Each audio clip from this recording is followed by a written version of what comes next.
Hey there YouTube lovers, my name is BB8 and today I am going to rank every movie I have watched in 2025 from worst to best. I thought, since I am currently working on a big ranking in my Walt Disney Animation Studios ranking, I thought, why not make an appetizer ranking by ranking every film I have watched within 2025. So that's what I'm doing. And I know this might be like a big sin, no pun intended, that I didn't end up including Sinners on the list, because I haven't seen it. But I will watch Sinners eventually. But unfortunately, it's not on this list because I didn't watch it. So, I've included 25 films that have released in 2025 on the list. So, without further ado, let's get into it, shall we? Starting off the list, at number 25, we have the worst movie to have not only come out in 2025, but in my top 10 worst films overall. And that is War of the Worlds. Probably not what you were expecting to be down here, but yeah, this sucked. Like, do I need to explain what was bad about War of the Worlds 2025? It's like, the entire movie just takes place on a Zoom call. It's like they recorded the movie during COVID over a Zoom call, and then that's literally it. It doesn't take place outside of the Zoom call, which makes the story an absolute mess.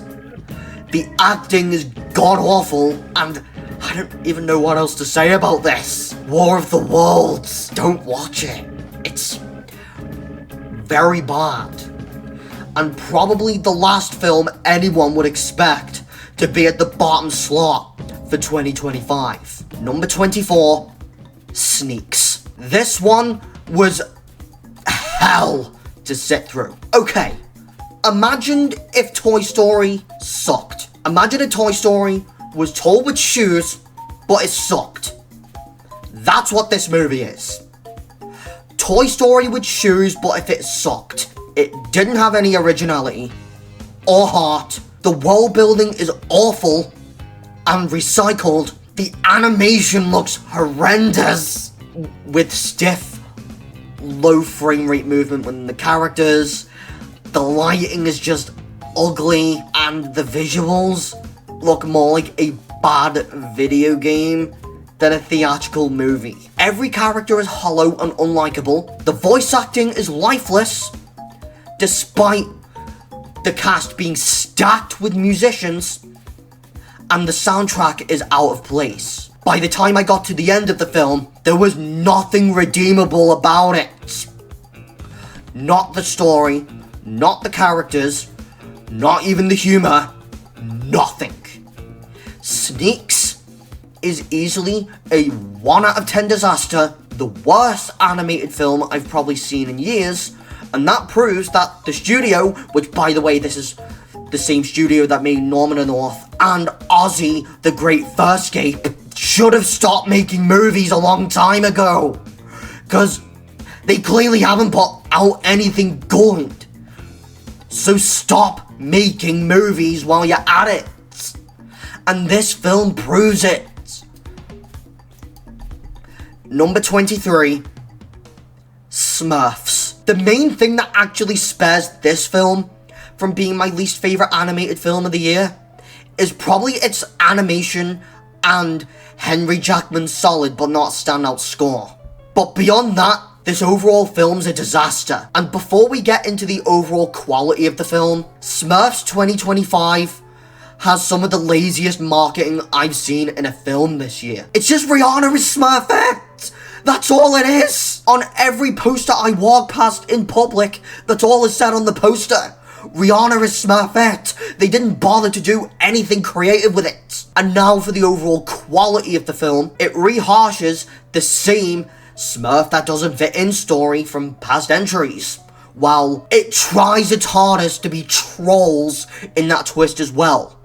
But newsflash, Trolls 1, 2, and 3 are all better, because the visuals are charming, the songs may not be the most original, and it has likable characters. Smurfs 2025, in comparison to Trolls, has none of that. The characters are boring, and stuffs itself with unfunny modern internet humor. Even the voice cast, such as names like John Goodman and Sandra Oh, sounded bored recording their lines. Cause how can you compare Papa Smurf to Sully from Monsters Inc? At least John Goodman's line delivery in Monsters Inc. and University was charming. Here in Smurfs 2025, the performance was flat. And Rihanna didn't really do a good job as Smurfette either. And even though I've not watched the live action ones for a while, this is so far the worst film with the Smurfs name attached to it. The reason I gave it a 2 out of 10 and not a 1 out of 10 is mainly because the animation and the score. If we do get another Smurfs movie again, it's for the best that, just like the Asterix movies, that they are developed in Belgium rather than America, because at least Asterix tries not to cater their films to American audiences, and it works. Number 22, Snow White. Yep. I've told family I dislike this movie, and Snow White not being last, like others would expect me to, was a bit of a shock. Only because, even though I do hate the live-action Snow White film from 2025, it still has a few things that weren't bad in it that gave it a 3 out of 10 and not a 1. Because even though the story is an absolute mess, with the entire middle third of it just being filler, and the ending already being poorly aged thanks to the P. Diddy controversy, the writing gave me nothing to feel. The final battle is one of the worst I've seen this year, because all that literally happens is the evil queen breaks the mirror and then, boom, defeated. That's it. The visuals are a mixed bag, because the animals and the hi-ho scene did look pretty nice, but the dwarves' uncanny designs were unsettling to watch. The characters lacked chemistry. Rachel Zegler was fine as Snow White, but Gal Gadot was horrible as the evil queen. The score was okay, and the original songs were just forgettable. Not quite a 1 out of 10, thanks to a few compliments, but otherwise, since I've hated every remake they've put out in the 2020s, apart from Lilo and Stitch and Mufasa the Lion King, but that's for later in the video. Number 21, The Electric State. The Electric State was a movie I felt mixed and negative about, even going in. The story was messy, especially when going back and forth between the present and flashbacks, especially with Millie Bobby Brown's character. The writing literally did nothing for me, since any moment in the film that tried to be funny or emotional literally got no reaction out of me. The visual effects on the robots look pretty good, especially the one owned by Chris Pratt's character. But the one area I feel like the effects were awful were the robots telepathically controlled by humans. The Electric State does not have a good roster of characters to work with. I did like the robot characters, and we did have a great cast wasted here with Millie Bobby Brown, Chris Pratt, Kihei Huan, Giancarlo Esposito, and Coleman Domingo.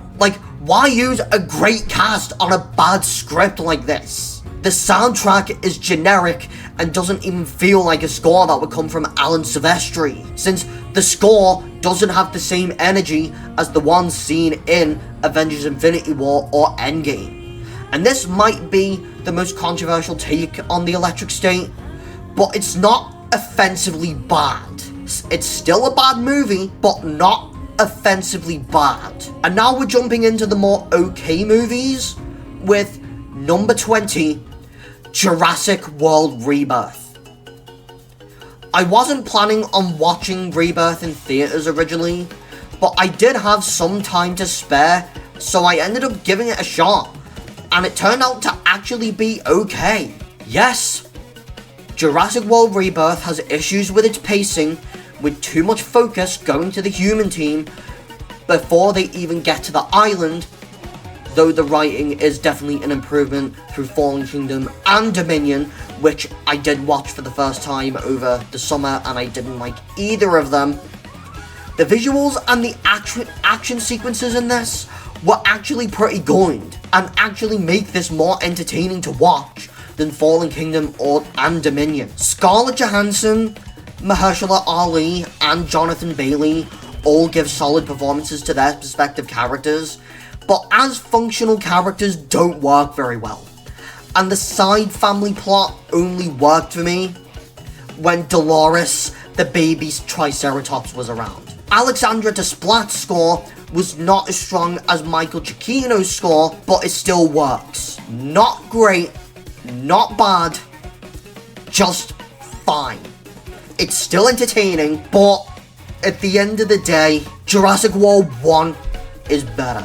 Number 19, Dogman. Dogman does stay true to the books published by Dave Pilkey, but while the animation is fun and styled like a living comic book, the film itself does feel a bit episodic and hard to follow, more like a TV series stitched together. It does avoid cringy TikTok style humor, which is a major red flag for me in modern animated movies, which I did appreciate, but it doesn't go all in with the comedy like Captain Underpants, the first epic movie, did. The character development is like non-existent, and I literally had nobody to root for except for Little Petey. The jazz-infused score composed by Tom Ho was a nice touch, but overall, Dogman just came out as a functional kids movie, which is fine for families, but didn't really work for me personally. Number 18, Lilo and Stitch. I do have a mix of things I liked and things I didn't about this one, because even though I did prefer it to the other remakes they've put out in the 2020s, it doesn't feel like the original in some ways, because instead of making the film set in 2002 when the movie originally came out, they literally made this movie set within modern times, which did allow misplaced stuff to end up in the mix, like Uptown Funk, some TikTok jokes, and any form of modern internet humor. And the main thing that really bothered me about this film was Captain Gontu was not in it, because I liked Captain Gontu in the original Lilo and Stitch, and he added stakes to the original final battle. And Jumba and Pleakley, while I did find them more funnier in the original because of their feminine disguises, going all Megamind approach with the Watchers didn't make it as funny as it was in the original movie. And making Jumba the villain and not Captain Gontu did feel a bit out of place here. Number 17, Freakier Friday. The sequel does try so hard to go with a 4-way body swap, but the final result just comes as something confusing and less heartfelt than the 2003 original movie, which I only watched for the first time over the summer break and actually enjoyed it. And while it does mirror the same wedding plot, the new motivations within the movie, such as Harper's desire to push her stepfamily away because of her despise for her stepsister, does add some fresh elements into the mix.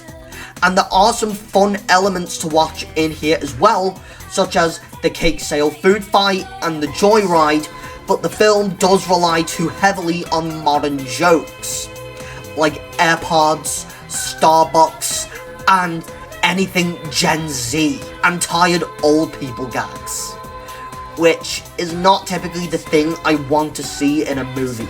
The acting is solid, especially from Julia Butters as Harper, but the new characters do feel a bit undercooked. The soundtrack choices, like using Hot to Go, do have the risk at aging a bit poorly. Because when it comes to using 80s music, the film tends to age pretty well. But if you tend to use like modern day music, it's probably gonna age pretty poorly. The film does lack in rock music like the original, but overall, it's fine. It's just an okay sequel.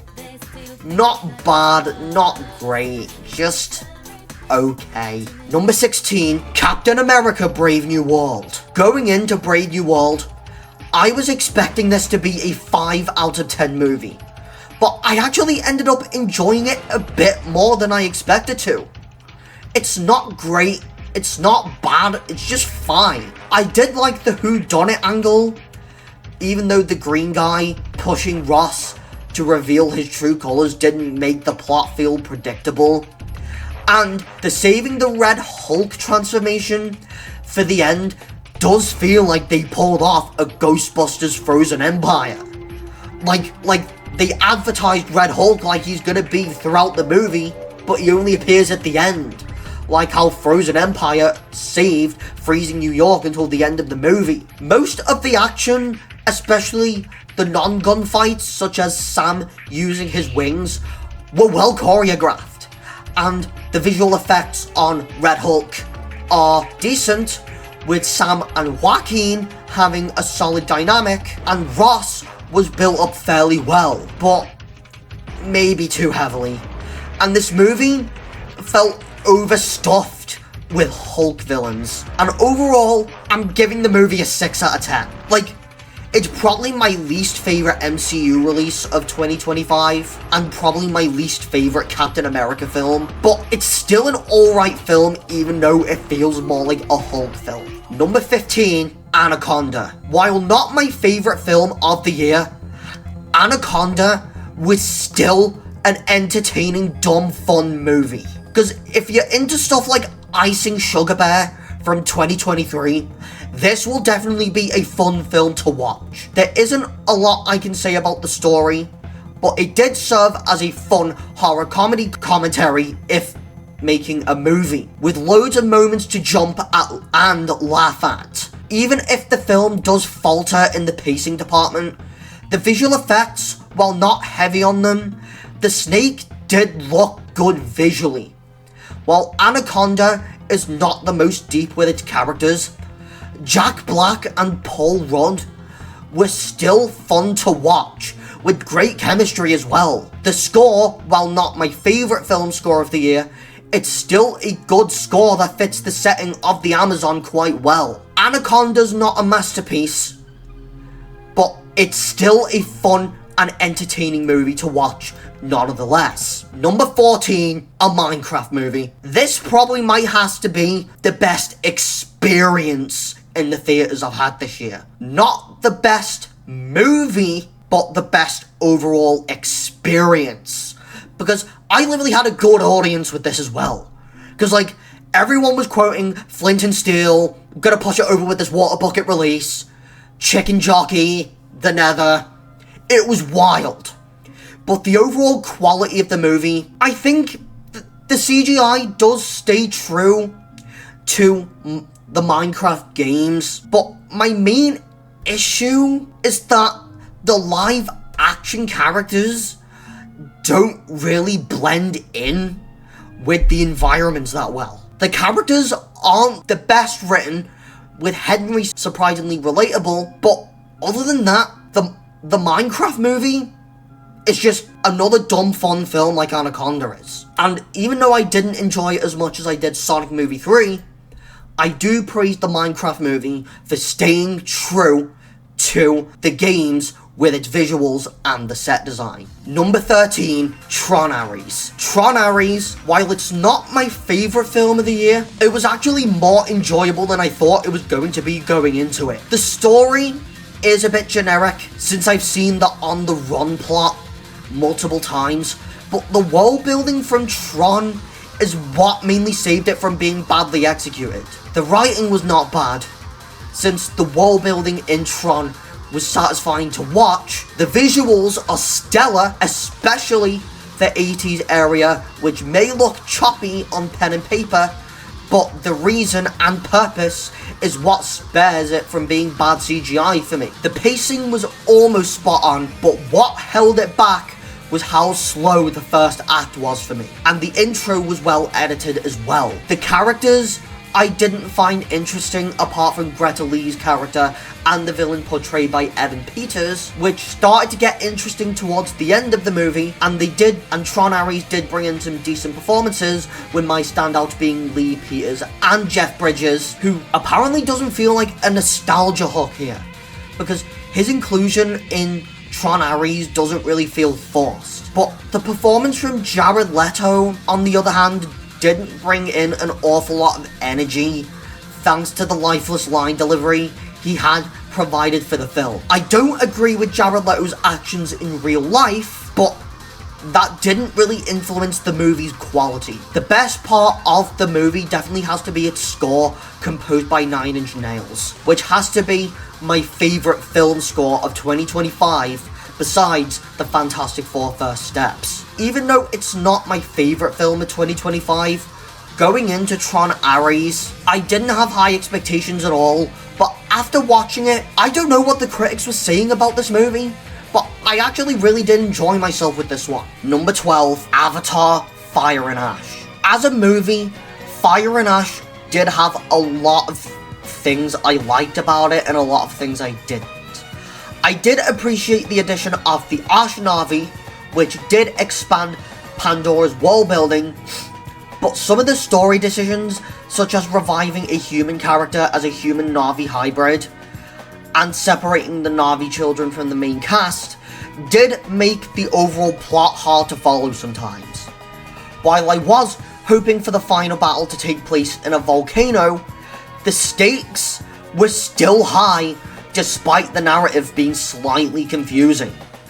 The visuals are easily the film's biggest strength, especially in 3D. The impressive choreography with the fight scenes and the water effects, and even if the fire elements were underused, the visuals in Avatar: Fire and Ash was still great. The editing and the pacing was a bit inconsistent as well, with noticeable frame rate changes and several scenes that felt dragged or didn't feel like they had a place in the movie or felt like filler.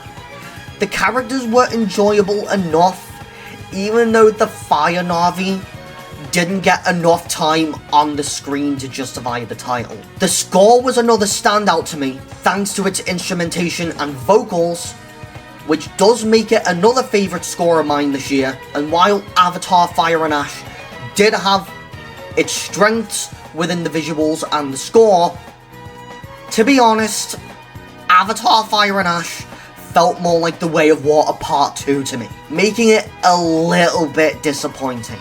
Not a letdown, just disappointing. Number 11, KPop Demon Hunters. I was too scared to even admit to anyone I had even seen this movie, but I had such a blast with this one. The main reason I decided to give KPop Demon Hunters a watch is mainly because this film did go viral on social media earlier in 2025, and I thought, what's the fuss with KPop Demon Hunters? So I thought, I gave it a watch, and it was actually pretty good.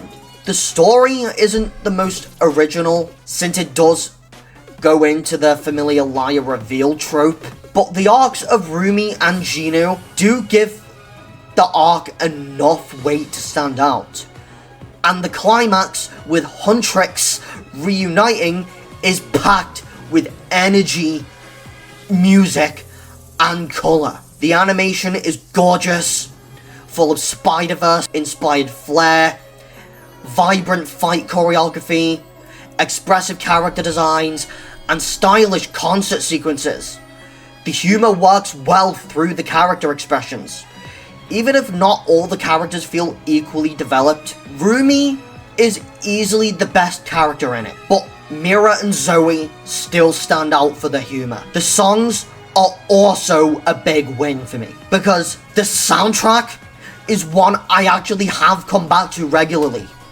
Like, how it's done, Soda Pop, Golden, Takedown, Your Idol, and my personal standout of the film, what it sounds like, which did make for one of the best animated climax I've seen in a film in 2025. And while KPop Demon Hunters isn't up there with Into and Across the Spider-Verse, The Mitchells vs. the Machines, or Cloudy with a Chance of Meatballs as one of Sony Animation's best, it's still colourful, fun, and entertaining thanks to its unusual take on a musical. Number 10, Elio. Elio was such a fun and heartfelt film to watch. It's not my favourite Pixar movie, but it does sit halfway. The story of Elio did resonate with me personally, as Elio's struggles with fitting in and his love for space did mirror my own childhood. And I did appreciate how the world building leaned into creative space technology. The animation is vibrant and cartoony in a good way, though the characters beyond Elio, Olga, and Lord Grygon felt a bit uncooked. The score by Rob Simonson is another highlight for me, blending synthwave with warmth that does manage to carry the overall emotional beats of Elio. It doesn't rank as one of my favourite Pixar films, but it's still a great movie. It has a relatable story, and I hope that this film actually does get picked up by more people in the future, despite it not performing well in the box office. Number 9, The Bad Guys 2. While not on the same level as Dreamworks' best sequels, The Bad Guys 2 is a really fun time. The story can be a bit predictable, but the heists are well written. The pacing is spot on, and the jokes do land often enough, even if Mr. Piranha's fart humour did stick out a little bit. The animation is vibrant and stylish, with my personal highlights within the visuals being the luchador scene and the outer space action sequences that do lean into the Spider-Verse visuals. The original cast is still engaging, and while the introduction of the bad girls does bring in some fun acting performances, even if the villain isn't really that deep. The score by Daniel Pemberton is still great to listen to as well, even though the choice to include Espresso by Sabrina Carpenter did feel a bit out of place and can age. Overall, it's still an entertaining movie and a stylish follow-up to the 2022 film I already enjoyed previously. Number 8, How to Train Your Dragon. How to Train Your Dragon is the spot-on remake. Yes, it's not as good as the original movie, because the story did feel a bit slower than the original, but I still enjoyed it. Especially since the climax was enjoyable, because it felt a lot like a kaiju with dragons, which is one thing the live-action remake did better than the original. The writing and the world building is identical to the original movie, meaning that I'm easily drawn into the world I'm familiar with already, and the visuals with the dragons actually do look pretty good, especially the queen dragon in the climax. I technically already knew what to expect from the characters going into this, since we've already seen them before, but the performances from Mason Thames, Nico Parker, and of course Gerard Butler stood out pretty well, with him and Nick Frost returning from the original, and John Powell, who did return to compose the movie from the original as well, and thankfully he didn't reuse the original movie's soundtrack, but instead recomposed it for this movie. And coming off 2 live-action Disney remakes in 2025, one being sucky, the other being okay, I can actually say How to Train Your Dragon easily beat the 2 Disney remakes we've had this year. Number 7, Thunderbolts. This was one I didn't initially have a high expectation for either, mainly because Thunderbolt Ross who is a part of the Thunderbolts in the comics, isn't a part of the MCU Thunderbolts team, but this actually really ended up being a surprise, and I actually did have a good time with it. And it does get the balance just right with the story, drama, and the comedy, with some surprising themes of mental health and depression shown within the characters such as Bob and Sentry. The visual effects and the choreography were really well done in this movie, especially in the fight scenes. I didn't initially care about Yelena or Red Guardian in Black Widow, but the writing they were given here actually got me to care about them more than I did when they first debuted. And also, Feige hating on Taskmaster, they literally just killed her in the vault. Because, like, Black Widow already did do Taskmaster dirty, and my biggest flaw with Thunderbolts is how Taskmaster was portrayed. The soundtrack provided by Son Lux does feel threatening every time I hear it in a scene. All I was really expecting from Thunderbolts going in was just for it to be decent, and I enjoyed it a lot more than I expected. It's not Guardians 3, Deadpool Wolverine, or the Fantastic Four First Steps, but Thunderbolts is still actually a pretty enjoyable film. Number 6, Weapons. Weapons is a brutally structured horror film that did keep me in, even if the jump scares didn't always land for me.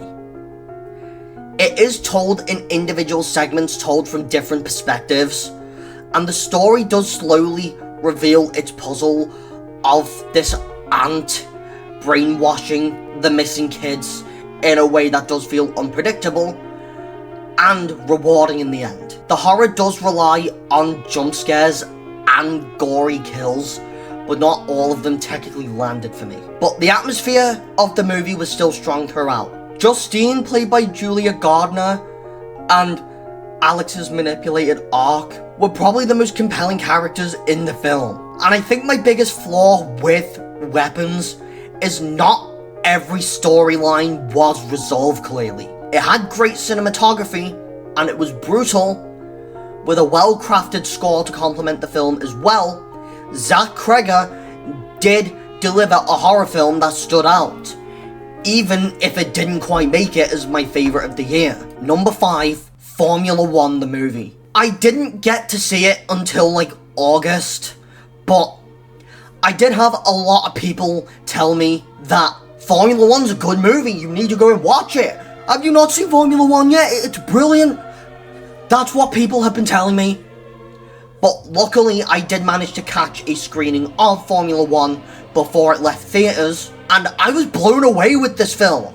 While the underdog racing plot does feel familiar to me, the excellent character development from Brad Pitt and Damson Idris, with their chemistry and growth throughout the film, does make it feel fresh. And the racing scenes that were filmed in IMAX were thrilling, with clever overlays over the scenes to show where the racers are in the race at a given time without it making it feel clunky. Javier Bardem was good in it as well, and the performances do feel organic and heartfelt.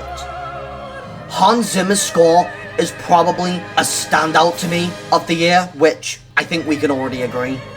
Hans Zimmer is probably like one of the greatest modern composers, and this is no exception. Which does have a strong soundtrack from some other musicians, such as Rosé from Blackpink, Tate McRae, and Ed Sheeran. Even though the side characters weren't as memorable, Formula 1 exceeded my expectations for a sports drama film, and easily became one of my favourites of the year. Number 4, Zootopia 2. The main reason I chose not to do a review video for Zootopia 2 was mainly so I can talk about my thoughts on Zootopia 2 here, and my thoughts on Zootopia 2 in my ranking of all 64 Walt Disney movies later in 2026.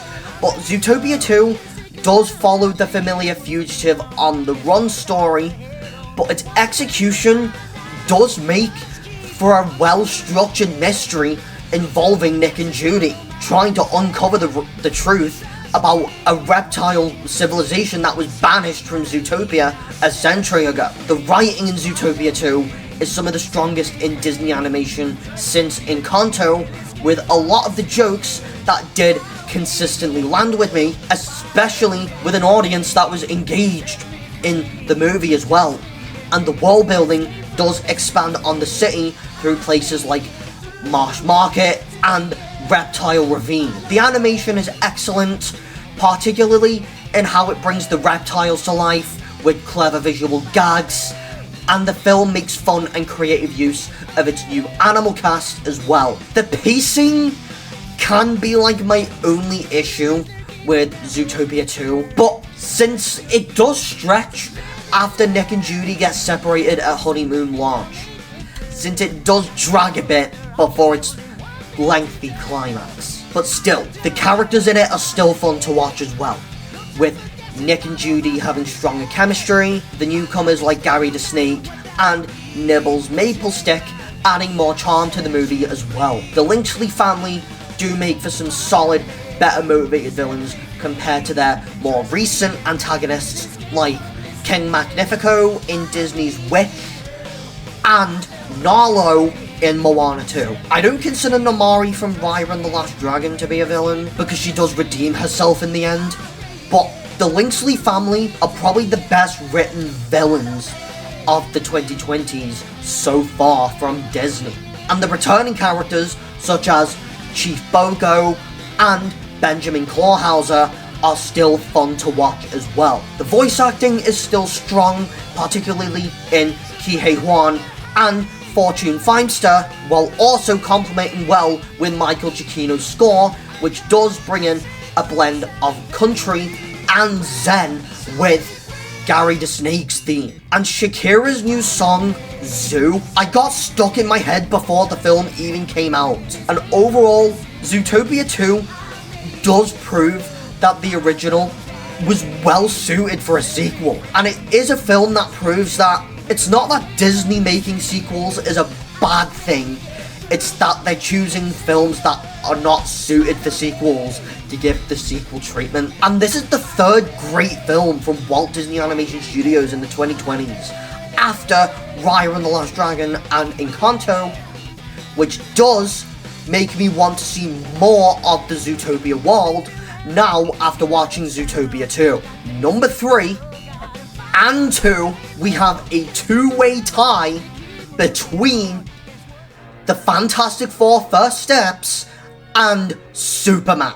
I literally couldn't decide which film to rank higher than which, so I thought, to save myself from arguing, I just joined the two together because it was really difficult to decide, because they were both great superhero comic book reboots. Superman does establish Superman as a hero without needing to know the prior films, making Superman accessible to viewers who are not familiar with the character, as well with some great action, including a kaiju fight and some appearances from the Justice Gang, as well as some quieter moments within the plot as well. The visuals were phenomenal in IMAX 3D. From Guy Gardner's powers, as well as Crypto and the kaiju, and while the world building does add even more depth to Superman as a character, David Corenswet and Rachel Brosnahan stand out as Superman and Lois Lane. Nicholas Hoult was a strong Lex Luthor. Guy Gardner was hilarious. And by him doing that with his powers, you'll probably get why. Crypto is also a delightful addition to the Superman movie, even though he doesn't speak like he does in DC League of Super Pets. The score is excellent, and the climax is an instant classic.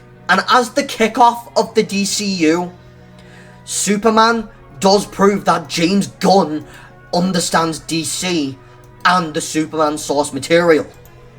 But now for the Fantastic Four.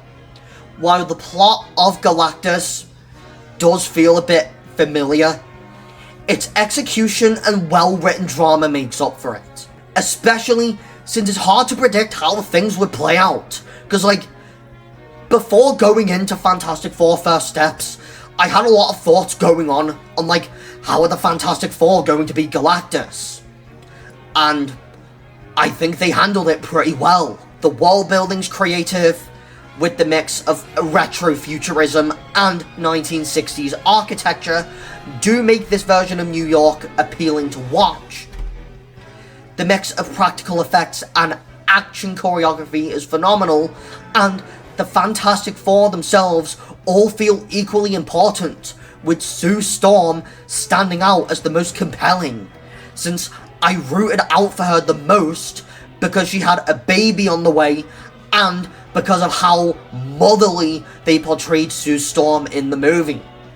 The chemistry among the team does feel organic, and the Michael Giacchino score with the 1960s flair is easily my favourite score of 2025.